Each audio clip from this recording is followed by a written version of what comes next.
Hello everyone, कैसे हैं आप सब। आप सभी का स्वागत है अपने चैनल देसी टेकेड में। तो हम आज की इस वीडियो में स्कोप ऑफ ए वेरिएबल क्या होता है इस पर बात करने वाले हैं। तो सबसे पहले इसकी डेफिनेशन को पढ़ते हैं, फिर उसके बाद हम समझेंगे जल्दी से कि आखिर ये होता क्या है। तो सबसे पहले what is the scope of the variable. तो the scope of a variable is the visibility of a particular variable within a piece of code. नहीं आया समझ? तो चलिए अब इसको हम समझते हैं। तो चलते हैं अपने सिस्टम की तरफ और इसको मैं आपको प्रैक्टिकली समझाऊंगा कि आखिर स्कोप ऑफ अ वेरिएबल होता क्या है। तो देखिए, हमने हमारी पुरानी वीडियोस में वेरिएबल को डिक्लेयर कैसे करना है, वेरिएबल के क्या क्या डिफरेंट डेटा टाइप हो सकते हैं, उनको डिक्लेयर करने के बाद इनिशियलाइज करने के डिफरेंट मेथड, कई सारी चीजें हमने पढ़ी। तो उसमें एक ये नया कॉन्सेप्ट है कि वेरिएबल का एक स्कोप भी डिफाइंड होता है। स्कोप डिफाइंड से मतलब क्या है कि अगर हम कोई वेरिएबल डिक्लेयर कर रहे हैं हमारे प्रोग्राम में, तो आखिर हम उसको प्रोग्राम के किस किस हिस्से में एक्सेस कर सकते हैं। आई होप आपको ये बात समझ में आ रही होगी। अगर मैंने कोई वेरिएबल हमारे मेन फंक्शन में डिक्लेयर किया,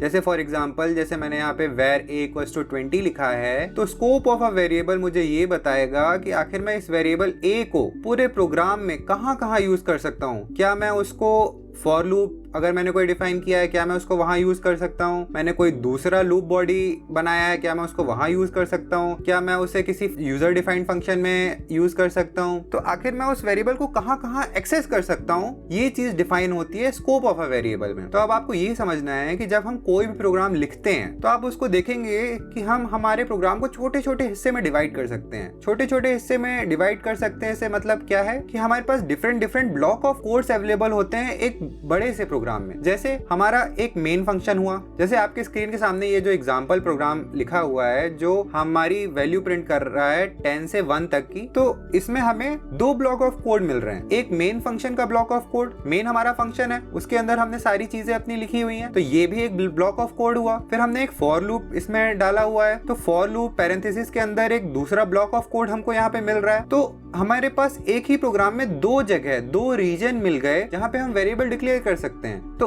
अब हम मेन में अगर डिक्लेयर करते हैं उसको कहाँ एक्सेस कर सकते हैं, अगर हम फॉर लूप के अंदर कोई वेरिएबल को डिक्लेयर कर रहे हैं तो हम उसको कहाँ एक्सेस कर सकते हैं, ये चीज हमें स्कोप ऑफ अ वेरिएबल बता देगी। तो इसका सिंपल सा रूल ये है कि कोई भी वेरिएबल अगर आउटर ब्लॉक ऑफ कोड में डिक्लेयर हुआ है, आउटर ब्लॉक ऑफ कोड से मतलब क्या कि जो ऊपर वाले फंक्शन में डिक्लेयर हुआ है वो नीचे वाले सारे फंक्शन में यूज हो सकते हैं। तो जो हमारा वेरिएबल मेन फंक्शन के ब्लॉक ऑफ कोड में डिक्लेयर हुआ है वो पूरे मेन फंक्शन में कहीं पे भी यूज हो सकता है। बट अगर हम कोई वेरिएबल किसी लिमिटेड एरिया में डिक्लेयर कर रहे हैं, जैसे इस फॉर लूप की बॉडी के अंदर अगर हम कोई वेरिएबल डिक्लेयर कर रहे हैं, जैसे मैंने यहाँ पे var b = 5 किया है, तो मैं इस b = 5 को इस फॉर लूप की बॉडी के बाहर यूज नहीं कर सकता। क्यों? क्योंकि मैंने इसका स्कोप डिफाइन कर दिया कि भाई मैंने ये वेरिएबल फॉर लूप के अंदर इनिशियलाइज किया है, डिफाइन किया है, तो मैं इसको इसके अंदर ही यूज करना चाहता हूं और मैं इसको इसके बाहर नहीं यूज करूंगा। हमारी प्रोग्रामिंग लैंग्वेज हमें ये अलाउ नहीं करती है। तो आपको यहाँ पे आई होप ये सिंपल सी चीज समझ में आ रही होगी कि जो मेन फंक्शन में वेरिएबल डिक्लेयर हुए होंगे, जैसे यहाँ पे a है, आप उसको पूरे मेन फंक्शन के अंदर जितनी भी चीजें डिक्लेयर हुई हैं, जितने भी लूप डिक्लेयर हुए हैं, जितने भी ब्लॉक ऑफ कोड होंगे, आप हर जगह